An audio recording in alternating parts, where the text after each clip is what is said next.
వినియోగం చేసుకొని నువ్వు మెదిలితే ఏమన్నా నీకు రేపటి రోజున నూకలు పుడతాయి. లేకపోయినట్టయితే నీ రాజకీయ జీవితంలో నీకు ఇదే చివరి పదవి అవుతుంది. చూసినాం, చాలామందిని చూసినాం నీ లెక్క నడుమంత్రం సీరాతే ఎగిరినోళ్ళను దుంకినోళ్ళను, తర్వాత అందరు ఇల్లెలకలు పడ్డారు. చూలేమా కిరణ్ కుమార్ రెడ్డి, ఆయన కూడా ముఖ్యమంత్రి అయిండు, ఇప్పుడు ఏడున్నాడు కనబడుతుండా? రేపు నువ్వు కూడా గట్లనే మిగిలిపోతావు. ఏమీ లేని ఇస్తరాకే ఎగిరెగిరి పడుతుందట, అన్ని ఉన్న ఇస్తరాక అనిగిమనిగి ఉంటుందట.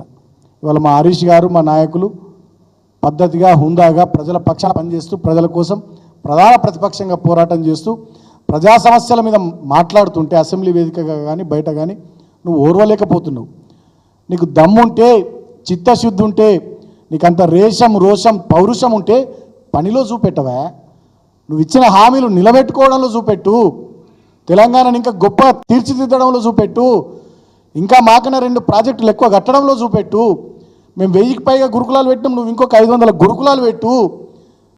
మేము ఓవర్సీస్ స్కాలర్షిప్ 20 లక్షలు ఇచ్చినాం ఎస్సీ ఎస్టీ బీసీ మైనార్టీ పిల్లలకు, నువ్వు 30 లక్షలు దమ్ముంటే పనిలో చూపెట్టు నీ పౌరుషం రోషం. కానీ నోటికి ఎంత వస్తుందంత ఎట్లా పడితే అట్లా తిట్టుకుంటూ పోతా, బట్టగాల్చి మీద వారేసుకుంటూ పోతా, ఏది పడితే అది మాట్లాడుకుంటూ పోతా, ఎంత వస్తే అంత మాట్లాడుకుంటూ పోతా.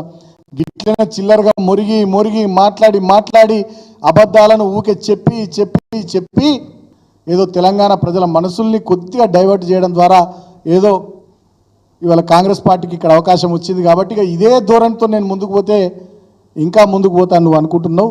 బొక్క బోర్ల పడతావు, బాయిలో పడతావు. సూచిస్తూ ఉన్న రేవంత్ రెడ్డికి నీ పద్ధతి మార్చుకో, నీ ప్రవర్తన మార్చుకో. సమాజం గమనిస్తూ ఉంది. తిట్టడం ఎంతసేపు రేవంత్ రెడ్డి పొట్టు తిట్టచ్చు, మేము అడ్డగోలుగా తిట్టచ్చు. ఏం చెప్తావు నువ్వు? నీతోనేమవుతుంది? మాట కేసులు పెడుతూ జైలుకు పంపిస్తావు. అంతమే చేసి చంపుతావా? లక్షలాది మంది కార్యకర్తలు ఉన్నారు మా పార్టీకి, ఏమనుకుంటే అది చేస్తాం. కానీ నువ్వు ఒక ముఖ్యమంత్రివి, ఆ హుందాతనాన్ని, ఆ పద్ధతిని గతంలో ఏదైతే చాలామంది ముఖ్యమంత్రులు ఈ రాష్ట్రంలో ఉన్నారు, ఈ దేశంలో చాలామంది ముఖ్యమంత్రులు ఉన్నారు, ఎవరు కూడా నీలాగా భాష ఇట్లా మాట్లాడలేరు, నీలాగా ఇట్లా ప్రవర్తించలేరు. కొంత ఓర్పుతోని, సంయమనంతోని, ఓపికతోని పద్ధతిగా ఆ ముఖ్యమంత్రి పదవికి వన్న తెచ్చే విధంగా నువ్వు వ్యవహరిస్తే మంచిగా ఉంటుందని చెప్పి నేను కోరుతా ఉన్నా. ఇప్పుడు ప్రజలకు కూడా అర్థమైపోయింది, చేసేదేం లేక మొరుగుడు మొత్తుకునుడు అనేది ప్రజలకు కూడా తెలిసిపోయింది. 9వ నెల నీ పరిపాలన, నువ్వు ఎన్ని స్కీములు పెట్టినావు, కొత్తగా ఏమి ఇంప్లిమెంట్ చేసినావు, ఏం చేసినావు అనేది ప్రజలకు కూడా అర్థమైపోయింది. ఇక నీ మాట తీరు, దిల్సుఖ్నగర్లో విమానాలు, న్యూక్లియర్ చైన్ రియాక్షన్లు అన్నీ కూడా, యాపిల్ కంపెనీ బయట పోయి ఫోటో దిగొచ్చు, ఇవన్నీ కూడా ప్రజలకు అర్థమైపోతుంది. రోజుకు నీకు సంబంధించిన విషయాలన్నీ ప్రజలకు తెలుస్తున్నాయి.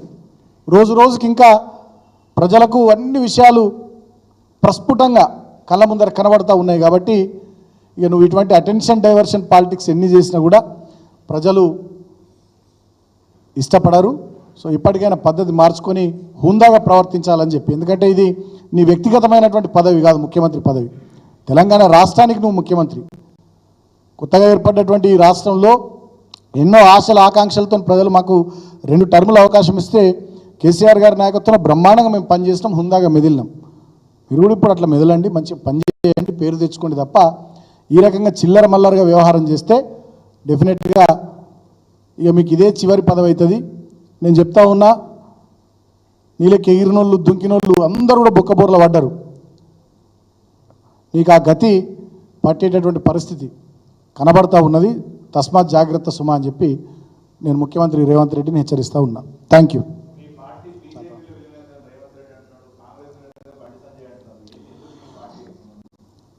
బీఆర్ఎస్ పార్టీ చాలా బలమైనటువంటి పార్టీ.